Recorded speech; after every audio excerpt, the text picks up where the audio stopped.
Choose life. Choose a job. Choose a career. What is choose life? What does Trainspotting mean? And what is the power that made this film the voice of a generation and its opening monologue a counterculture manifesto?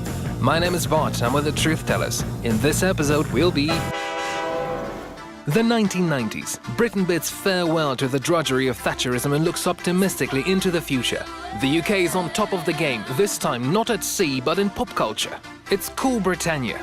Oasis, Blur, Pop, Verve, Elastica.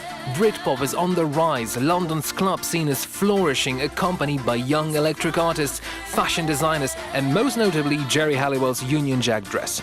London swings again.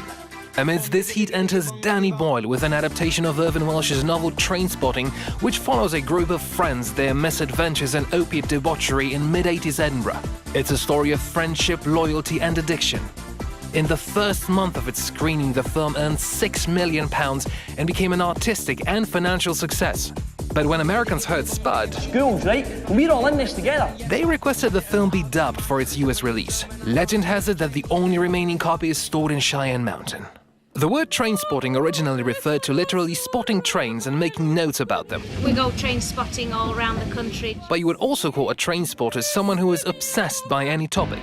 Ursula Andress. The quintessential Bond girl. That's what everyone says. In the book, the term appears when Mark and friends meet a wino at Leith railway station. The man says, What are you up to, lads, eh? Trainspotting. In Leith Central. Which would be a pointless activity as the station was disused at that point. So trainspotting can also be a metaphor for wasting your life away, and as such the word became synonymous with shooting heroin and very popular after the film was released. The film's narrator is Mark Renton, a smart and sensitive 26-year-old with much more insight into his and his friends' life situation than any of them. Mark lives by a nihilistic philosophy. I'm negative. It's official. And despite the circumstances, shows some moral fiber. His life's leitmotif is running away.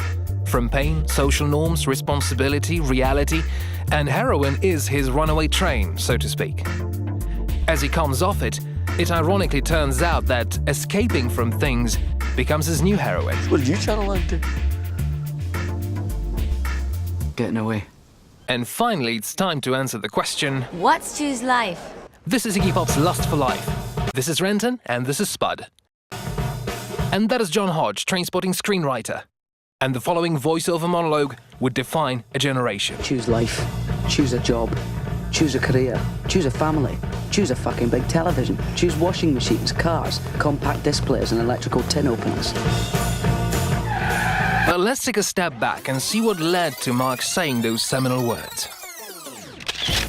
Edinburgh in the 1960s, a lot of the working class people are being crammed into cheap peripheral housing estates such as the infamous Cable Wind House or Muir House. The 1970s massive layoffs leave many in a dire financial situation. Meanwhile, Edinburgh factories supply most of the pharmaceutical heroin to the UK. Their security procedures are lax, so a lot of that heroin ends up on the streets of Leith. Add to it the inflow of cheap Pakistani heroin in the 1980s and you get a full-blown HIV epidemic. Those who cannot handle their socio-economic situation often choose suicide. Some of those who can choose heroin. So the government says, Choose life. Choose life was a well-meaning slogan from a 1980s anti-drug campaign. And we used to add things to it. So I might say, for example, Choose good health, low cholesterol and dental insurance. Mark's monologue became such a powerful manifesto because it's a voice of a rebel. It rejects all the things that traditional society wants you to be. On the other hand, doing heroin is the middle finger to social norms. Renton puts an equal sign between fixed interest mortgage repayments and heroin because he knows that it will eventually become just as important as anything else you put against it. I chose not to choose life. I chose something else. It's interesting that Mark's something else is not heroin. His something else is rather the negation and the antithesis of what society understands as life, whereas taking heroin is merely the manifestation of Mark's philosophy. And the reasons? There are no reasons. Who needs reasons when you've got heroin? So what does heroin do to your brain? Roughly speaking, when you're eating tasty food or having sex, your brain releases dopamine and endorphins, which naturally numb pain signals and make you feel good. Through that pleasure, your brain nudges your body to do those things more often. Heroin stimulates the brain in that same way, but Take the best orgasm you ever had, multiply it by 1,000 and you're still nowhere near it. That's terrible. We were determined to show that why people took drugs as well as the bad effect, and I think you just had to show both. You had to show that it was fun and that it was awful. It's the music and the humour that kind of makes people feel it's glamorising drugs. Trainspotting is practically 80% Renton's voiceovers lecturing about the popular misconception about heroin. People think it's all about misery and desperation and death and all that shite, which is not to be ignored. What they forget is the pleasure of it. The drawbacks of not being a heroin addict. When you're on junk, you've only one worry, scoring. And when you're off it, you're suddenly obliged to worry about all sorts of other shite. You have to worry about bills, about food, about some football team that never fucking wins, and all the things that really don't matter when you've got a sincere and truthful junk habit. Sharing his fantasies. I fantasize about a massive, pristine convenience. Brilliant gold taps, virginal white marble. But under the circumstances, I'll settle for anywhere. How to get heroin. Swanee taught us to adore and respect the National Health Service, for it was the source of much of our gear. How to get off it. Relinquishing junk, stage 1, preparation. For this you will need one room which you will not leave, one mattress, one bucket for urine, one for feces, and one for vomitus. And some trivia about heroin's side effects. Heroin makes you constipated. The heroin from my last hit is fading away and the suppositories have yet to melt. I'm no longer constipated. Irvin Welsh says that Trainspotting is a book about transition, and the film captures that transition on many levels. The world's changing, music's changing, even drugs are changing. You can't stand here all day dreaming about heroin and Ziggy Pop. That transition is evident in Mark's decisions, But under the circumstances, I'll settle for anywhere.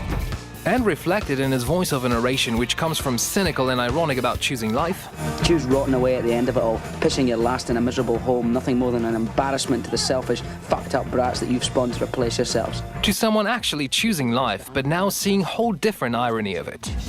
I'm going to change. I'm cleaning up and I'm moving on, going straight and choosing life. I'm going to be just like you.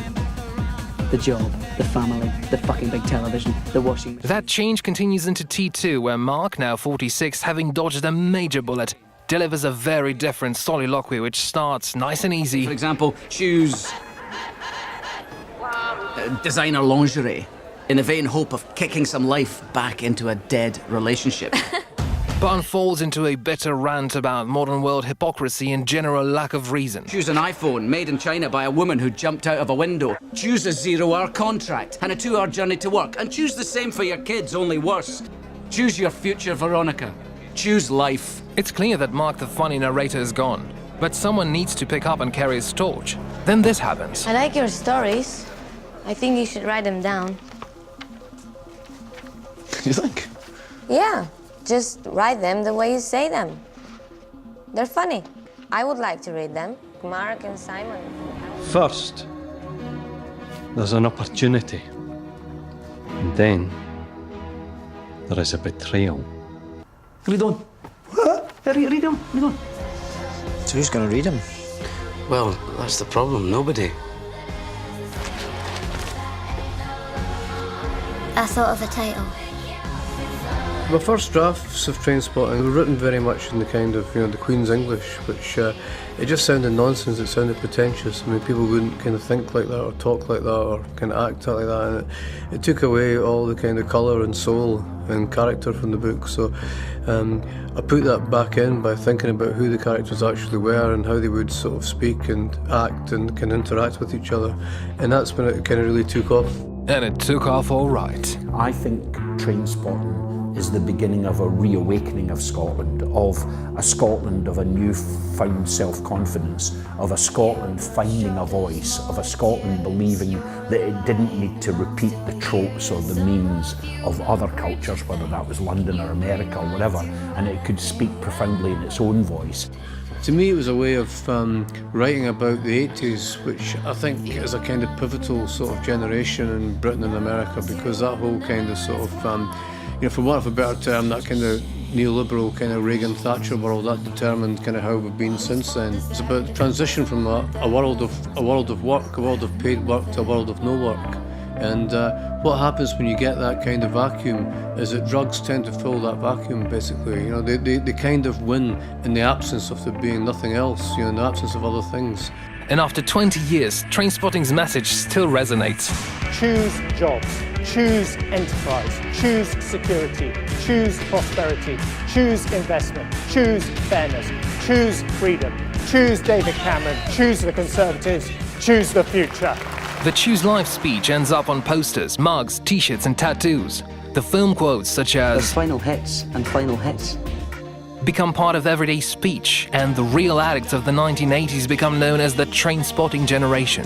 Trainspotting managed to capture the zeitgeist while talking about something as timeless as friendship, youth rebellion and growing up. Would it be so much fun without the drugs? No. But it also wouldn't be funny if there was any preaching about their dangers. After all, the young never die, do they? And despite all the hassle of not having a sincere junk habit, after all those years, Choose life is still worth your while. Thanks for watching. Hit subscribe for more essays about voiceover narration, and if you're looking for a narrator who can convey the subtext of your script, visit truthtellers.co.uk.